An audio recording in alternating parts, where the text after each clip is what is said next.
શ્રી ગણેશાય નમઃ. ત્રિશુળ ચેનલમાં તમારું સ્વાગત છે મિત્રો. આજે હું તમારી સમક્ષ લઈને આવી છું ગીતાજીના 18 અધ્યાયનો સાર. પ્રથમ અધ્યાયમાં રણભૂમિમાં શ્રી કૃષ્ણ ભગવાન રથને બંને સૈન્ય વચ્ચે ઊભો રાખે છે.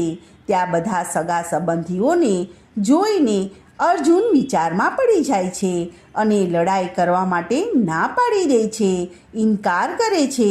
ત્યારે બીજા અધ્યાયમાં શ્રી કૃષ્ણ ભગવાન અર્જુનને સાંખ્ય દર્શન અંગે સમજાવે છે. એવી જ રીતે ત્રીજા અધ્યાયમાં કર્મયોગ શું છે એ વિશે સમજાવે છે અને ચોથા અધ્યાયમાં સંબંધ કર્મ બ્રહ્માર્પણ અંગ વિશે ઉપદેશ આપે છે. શ્રી કૃષ્ણ ભગવાન અર્જુનને પાંચમા અધ્યાયમાં કર્મ સંન્યાસ વિશે જ્ઞાન આપે છે. છઠ્ઠા અધ્યાયમાં આત્મ સંયમ કેવી રીતે રાખવો એ અંગે સમજાવે છે. સાતમા અધ્યાયમાં ભગવાન શ્રી કૃષ્ણ અર્જુનને જ્ઞાન વિજ્ઞાન યોગ અંગે સમજાવે છે ને આઠમા અધ્યાયમાં અક્ષર બ્રહ્મ યોગ અંગે સમજપૂર્વક બોધ આપે છે. શ્રી કૃષ્ણ ભગવાન અર્જુનને નવમા અધ્યાયમાં રાજવિદ્યા અને રાજગૃહ્ય યોગ વિશે માહિતી આપે છે.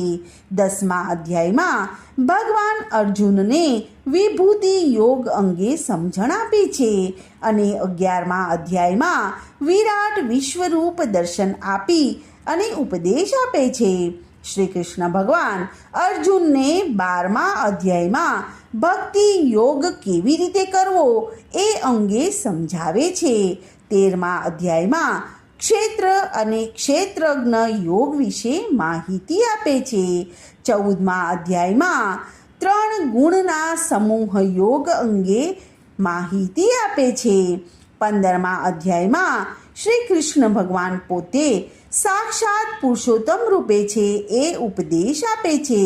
શ્રી કૃષ્ણ ભગવાન અર્જુનને 16મા અધ્યાયમાં દેવી તથા આસુરી તથા સંપદી ભાગ યોગ અંગે કહે છે.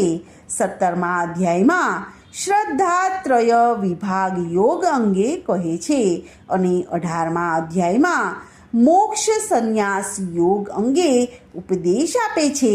તો આમ આવી રીતે 18 અધ્યાયો આપણી માટે સમગ્ર જ્ઞાનની ચર્ચા કરે છે.